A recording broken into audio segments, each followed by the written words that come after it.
In the early 2000s, the internet was still finding its place in everyday life. Social networks were scattered experiments, often short-lived and niche. But inside a Harvard dorm room, a young computer science student named Mark Zuckerberg was about to change everything. His idea was simple: connect people online the way they connect in real life. What began as a college project would soon become one of the most influential companies in history. This is the story of Mark Zuckerberg, his rise from dorm room coder to global tech titan. Mark Zuckerberg arrived at Harvard in 2002, already known among peers as a gifted programmer. He had built small projects, including CourseMatch, which helped students choose classes, and FaceMash, a controversial site that compared student photos. FaceMash was shut down quickly, but it revealed something important: Zuckerberg's fascination with building platforms that captured attention. Harvard was a breeding ground for ambition, and Zuckerberg's coding skills set him apart. He wasn't just building websites, he was experimenting with human connection in digital form. In February 2004, Zuckerberg launched the Facebook. At first, it was limited to Harvard students, but the demand was immediate.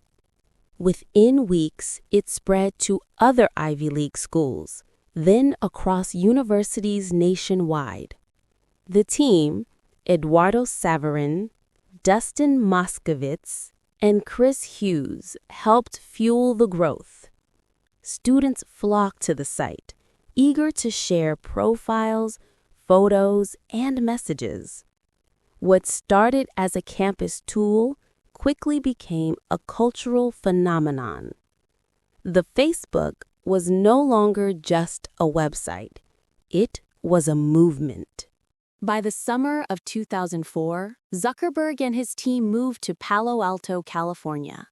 They rented a modest house that doubled as headquarters. Investors soon took notice.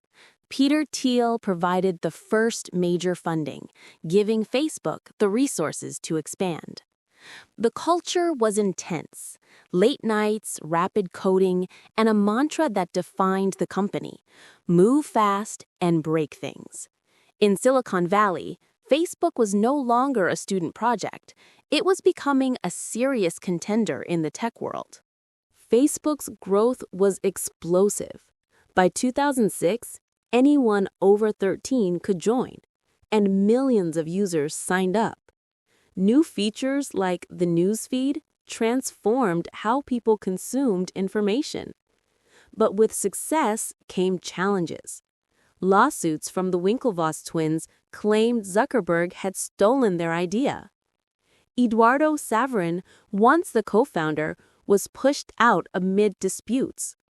Privacy concerns began to surface as Facebook collected more data. Yet, despite criticism, the platform's momentum seemed unstoppable. Facebook was no longer just connecting students, it was connecting the world. As Facebook matured, Zuckerberg made bold moves. He acquired Instagram in 2012, WhatsApp in 2014, and Oculus in 2014, expanding far beyond social networking. In 2021, Facebook rebranded as Meta, signaling a new vision: building the Metaverse, a digital universe where people could work, play, and socialize in virtual reality. Zuckerberg was no longer just the founder of a website. He was the architect of a global tech empire, shaping communication, commerce, and the future of digital interaction. Mark Zuckerberg's journey from a Harvard dorm room to the helm of Meta is a story of vision, controversy, and relentless ambition. He built one of the most powerful platforms in history, faced criticism at every turn, yet continued to push boundaries. Whether celebrated or criticized, Zuckerberg's influence on technology and society is undeniable. His story is far from over, and the next chapter may redefine how humanity lives in the digital age.